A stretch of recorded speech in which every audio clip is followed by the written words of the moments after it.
also believe in families having freedom of choice. There are some families. So it's interesting. We've been going for 10 years now, and white middle-class people do not choose our school. The families who choose our school are ethnic minority, brown and black kids in the inner city.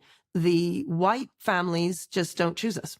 Now, I say white families. There are white kids at the school, but they tend to be of Eastern European descent of some sort. It's very rare to find a middle-class white child who comes. And, every now and again we get one, but it's quite rare. And that's not what they want. They don't want the strictness that we offer. They don't want the drive. The progress? I mean, they don't like the silence. There's silence in the corridors. We are very strict. I am the strictest headmistress. So, yeah, they like things to be a lot more relaxed. I didn't find your school strict. Yeah. That isn't how it struck me. No, what I saw, and I was watching, what I saw was that all the kids knew very, very clearly what the rules were. Yes. But more than that, they understood why the rules were there, okay, which is a major, so that's very much distinct from it being a tyranny. I never saw any use of force or compulsion to keep the rules in place. Yeah. So that's absent tyranny. And then I saw the fact that you set up a reward system in your school, which is a very difficult thing to do properly. At least people don't do it.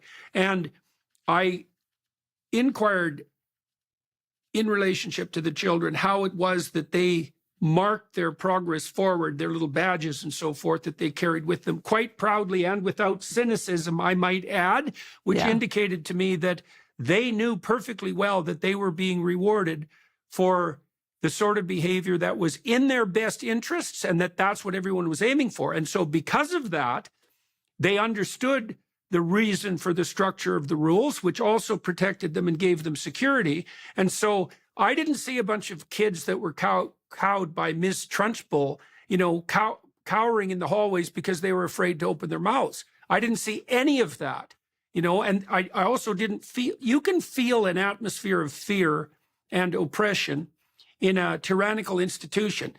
You can, I don't know if you can smell it, but it wouldn't surprise me, but you can certainly detect it. And you detect it, you certainly wouldn't see the walls covered, for example, by the brilliant artwork of creative children. And then also, I spent lunch there and I watched the kids. So the kids all discussed a topic when they were eating. Quite efficiently, they were eating too, and they were actually eating, which was good to see. And they were in their groups focused on the topic at hand. And you asked them to nominate someone from the group to stand up and speak to the entire group.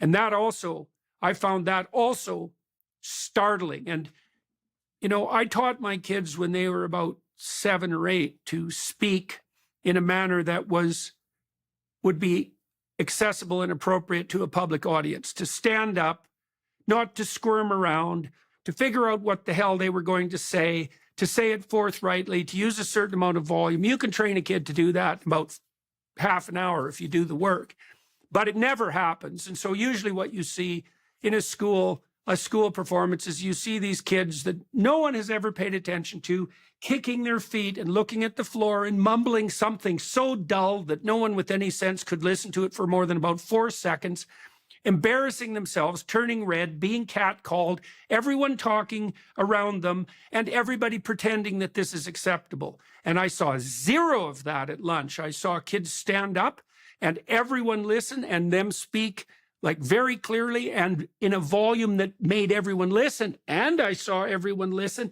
and I saw them say something that was a summary of what they discussed, and to say it in a manner that indicated that they understood it and had processed it.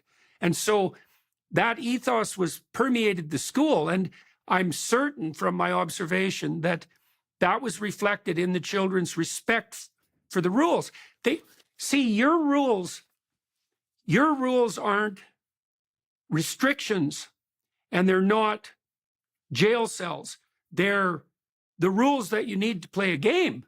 Right. And games have rules, and everyone wants to play a game, and you people are playing a very good game. And so if people are so stupid that they think that you're what would you call it, a rule monster of some sort, all that means is that they either refuse to see or that they're too blind to see, because that is not what's going on in your school. And you also have evidence, the fact that your school is performing so highly. We should delve into that a little bit, because I want to tell everybody watching and listening, the Michaela School is not a selective school. And that means anybody can go there. And see, usually schools perform well if they hyper select their students, because it's easier to teach, let's say, kids that have been screened for IQ and conscientiousness. But you take everybody, and yet your students hyper perform on their examinations. And so explain that in a little more detail, because that really pulls the rug out from underneath your detractors, except the ones who don't believe in objective merit. Yeah. I mean, it's interesting because you hear strict, and of course, with lots of people think tyrannical and unhappiness and so on.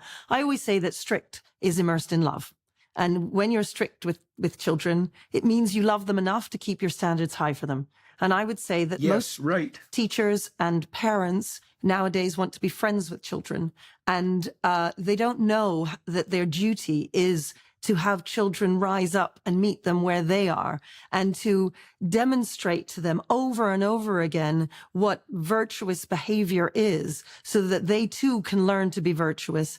And that when grandma's looking a bit sad, you say to the boy, go and bring her a cup of tea. You explain that is what kindness is.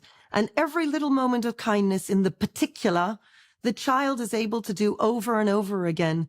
There's no point in telling children, be kind. I mean, you can tell them, but they won't understand what that means. They need to see examples and non-examples. So the cup of tea is an example, but then their brother hits them because he wants to take the toy, and that's an example of unkindness. And you would say, well, that was unkind and this is kind, over and over and over again. And over years, I know you're interested in evolutionary psychology. This is what we are as humans. Other animals, within a few weeks or a few months in the jungle, they get sorted and off they go. Whereas human beings take many years to be able to survive on their own without their parents.